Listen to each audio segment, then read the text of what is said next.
So, apart from that, he's a well-known person. He will talk. Um, and all distinguished guests and friends who are in front of me, I see Sri Kartikeyan. I'm saying known faces, and there are unknown to his father sitting here, who just now invited me to his church, and all the, I'm sure, scholars and great people who are here in front of us, and also people like me. Now, actually, my important talk would be at 4 o'clock, I think, in the evening, on understanding beliefs so as to go beyond. So we have to understand something before we can go beyond it. So that's the subject. So I'm not going to let it out of my sleeve right now. So let's keep it for the... However, since I'm here, I'll take a few minutes. This is a wonderful, I think, effort to bring about a lively discussion on these matters, beliefs and beyond. Sir, Dr. Virendra Hegde, it's a lovely thing to do on your 50th year of being the Dharmadhikari of Dharmasthala. So may I start with a small story which actually is from Jain sources. It's called Aneka Etadvad. The Jains were so ancient. I also see Professor Chandrasekhar here, who I'm sure will give us some scientific things when he talks. This is a very interesting ancient story which kind of demonstrates how we can look at something and have completely different opinions and at the same time not know exactly what it is. This is the story of the three blind men who went to understand what an elephant is. This is from ancient Jain sources.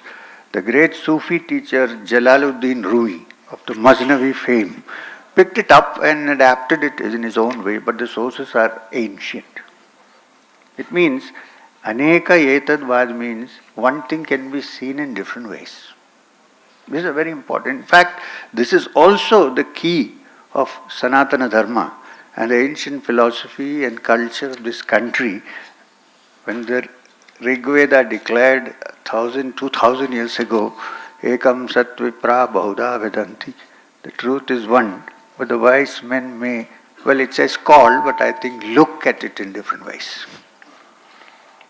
So, this story is about three blind men who went to find out what an elephant is. They are blind, remember. Of course, we are sometimes blind even if our eyes are open, but that's a different matter. So, one of them touched the trunk of the elephant. Oh, sorry, I forgot to mention Dr. Andrew Foss, who gave us a beautiful opening on Vedic astrology.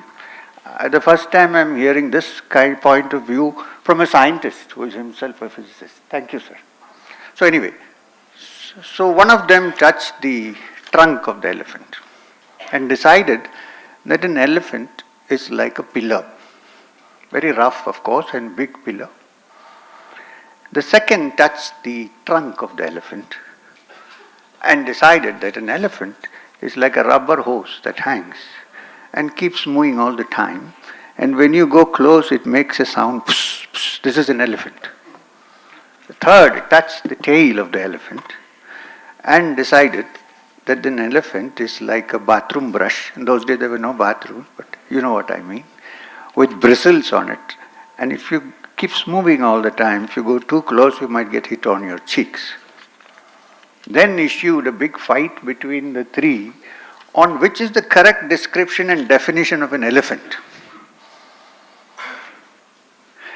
You know what happens in such fights? It happens even today. Somebody was sitting on the other guy's body, trying to strangle him, saying, I am right, you are wrong. This is the time when someone who could actually see came. A man who was not blind. Now, I would define such a person as a great yogi or a great spiritual being whose sights have opened and who can see beyond ordinary sense perception.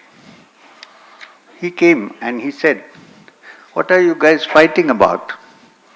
They said, "No, this is an elephant, this is an elephant." He said, "Fine." He said, "All right." Then he said, "Stand up. Let's talk about this. You're right. You're right." He was not trying to make them happy, okay? You're right. You're right. You're also right. However, all of you are wrong. They said, "How?" He said, "Because an elephant is much more than any of us can think of if your eyes are not open. It's infinite." Well, we won't go into the open. Usually my subject to talk is open. I don't know anything about astrology, being honest with you. I know nothing. I know Jyoti means light, that I know.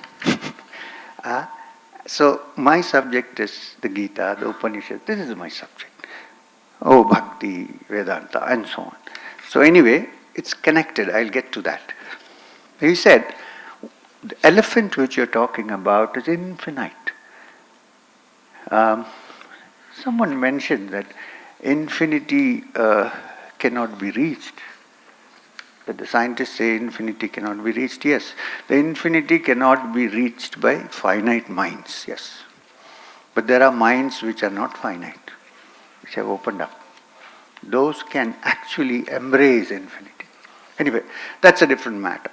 So the whole thing is so big and so vast that to say that this is the only right opinion is something that we need to look about carefully. If we do that, then our minds open up to understand the truth, because the truth is so vast. You cannot really, I cannot say that, I can say I don't know, which is so difficult to say nowadays. I don't know. But I cannot say, "No, you're wrong, I'm always right." This is where the problem is. So today, I'm sure there are many more people talking. We will open up this subject on beliefs and beyond. Now, before I stop, one small observation. Belief. Sometimes people say seeing is believing. I don't see, I don't believe. Okay? Every morning, this is from Vedanta, I'm putting it in simple terms. Every morning we see the sunrise, right? And every morning we see the sunset. A schoolboy will tell you that the sun neither rises nor sets. If seeing is believing, is it true that the sun rises and sets? Or is it true that the world is moving? Which is true? So very often, to give too much importance to only the sense organs that see and feel, and just because the sense organs cannot touch it, say that, "Oh, this is not true," is something we again need to examine, which we will discuss in detail in beliefs and beyond. Now, as far as right belief and wrong belief is concerned, we can't go into this right now, because for some people what is right belief for me is wrong belief. And for somebody whose wrong belief is my right belief. However, sometimes belief can go to ridiculous extents. Dr. Virendra Hegde mentioned how some people have been married for 15 years and I don't have a child. So he said, "You go and look at the TV." You said that, right? I have an experience. Before I end, I want to give this to you, so that we examine carefully how beliefs can also be positive, beliefs can also be very stupid. But then each person's belief is different. And I believe that without some kind of a hypothesis, it's not possible to investigate anything, including the Pythagoras theorem. You need a hypothesis. Then you work on it. If you don't prove it, you can say, "Well, it's not okay," and leave it. This is how somebody called me up suddenly from the blue, out of the blue, and said that same thing to me, that I've been married for 16 years and I don't have as a lady. I was 16 years, I don't have a child.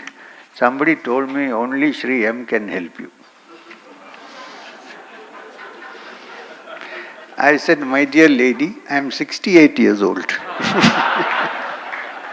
I don't think I can help you in this matter. I'm just saying this to show how belief can be. Somebody believes that I can do it. I may not be able to do it, even physically. So there we stand. So in the evening talk at 4 o'clock, we will go completely into beliefs and beyond, as much as I can go, and then leave it to you to debate about it. I conclude with the understanding, with a statement that a belief need not be dismissed. Belief needs to be looked into. And then if you, after some proper examination and investigation, if you find it's not so, you're free to discard it. Even the Upanishad agrees to this. Upanishad is Shruti. Even the Shruti agrees that when it cannot stand the test of reason, except in matters which are scriptural truths, which are Shrutis, because they come from sources outside our mind, like reincarnation. Sri Krishna says to Arjuna in the Gita, you and I have gone through many births, both of us. Only difference is you don't know and I know. So you can't dismiss things offhand. In fact, I've written a second book after my autobiography, I'm not advertising, called The Journey Continues. It's a very crazy book because it talks a lot about past life and things like that. So if you really want to read the crazy book, you're welcome. But this is what I feel and I experience and I put it down on paper. It's left to you to understand. So once again, thanking the organizers, thanking the Dharmadhikari, thanking all of you who are here. Namaskar. Om Shanti Shanti. I now invite Dr. K. Radhakrishnan to kindly deliver the presidential address. Dharmadhikari, Dr. Virendra Hegade, Honorable Justice M.N. Venkatachalaya, Shri Salotole, Shri Madhu Pandit Dasa, Shri Mumtaz Ali, Dr. Suresh, Dr. Manjunath, distinguished invitees, scholars from India and abroad. I am conscious of the clock in a conference, so I will be brief. And let me just say that I am indeed honored to preside over this unique assembly of intellectuals, scholars, spiritual leaders from India and countries abroad.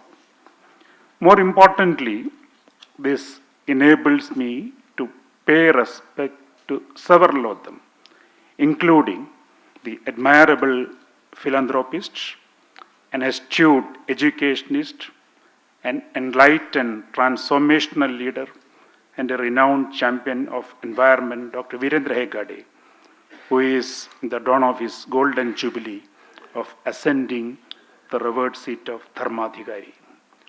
I also compliment Dr. Suresh, my friend, and his team from Bharati Vidya Bhavan for seizing this opportunity and organizing this event magnificently, as always they do. It's very important to say to those who have come from other parts of the world, and it has been said that India has a rich legacy of scientific knowledge, wisdom, and culture. The Vedic literature, of which we have the experts from outside too, have three well-defined strata: the poetic Chaturveda, the prosaic Brahman, Aranyak, and Upanishads, collectively called the Vedanta, and the concise and thematic sutras. And these sutras have similarity with the algorithms that we talk about in the modern jargon.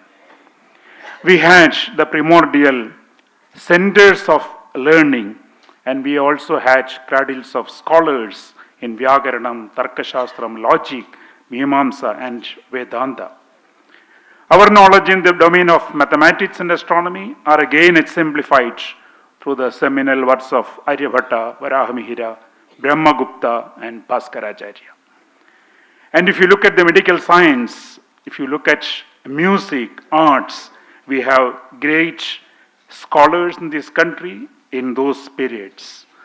And certainly, this is one occasion in which this subject of great interest, that is understanding the belief, deciphering the belief, looking at evidence, reasoning, and to sort out what is to be believed and what is to be discarded. That certainly happens in this place. Most of these were in Sanskrit, and the development of Sanskrit and the foreigners understanding Sanskrit language made this knowledge to get into other parts of the world. And this is rightly indicated in a book called A History of Sanskrit Literature, written 115 years ago. How that helped the people to understand the science. Fast forwarding to what happens now, of course, India's knowledge, India's ability, India's achievements in one of the last frontiers of humankind, that is space, is well known. And one of the areas is exploration of the outer space. And when we say outer space, it starts around 100 kilometers above Earth, and it goes to the limit of the limitless universe. And if you look at that limitless universe, today we talk about an observable limit of the universe, almost like 9 into 10 raised to 12 light years, which again is huge, and as technology develops, we will be able to understand much more about this. But here we talked about that as Brahmandam several centuries ago. And that's where, as mentioned earlier, the mind helps to imagine things, to foresee things, and what we call the mananam, that is very important. We talk about the human species. One is the body, the other part is the mind. And when we look at the mind, its power is pretty high. If you read Bhagavad Gita, one important lesson that comes out of it is the power of mind. Arjuna had all the physical power with him, but mind was not with him and he was helpless. But when he got the mind back with what Krishna told, he could do what we saw. And this is something that we all, irrespective of the professional engagements, try to do, and these days we call mindful management, mindful leadership. Unless the mind is with you, you will not be able to think properly and take the correct decisions. And the human species have this ability, and what we require is to understand that consciousness and psyche. And lastly, let me say that we are talking about beliefs. There are several beliefs which have a good foundation. There are beliefs which have strong reasons or weak reasons. And there are several beliefs which do not have. And what we require is a scientific inquiry into this process. And that scientific inquiry essentially requires information, evidence, and the analysis. And it is great that we have assembled here, we are all here from various parts of the country to look at it from different perspectives. And this is only a beginning, and I believe with the kind of initiative that we are all seeing today, this will be a continuing process, and at the end of it, our belief about beliefs will enhance. And that's good for the humanity of the future generations. Thank you, and I believe that I have been called here because I am also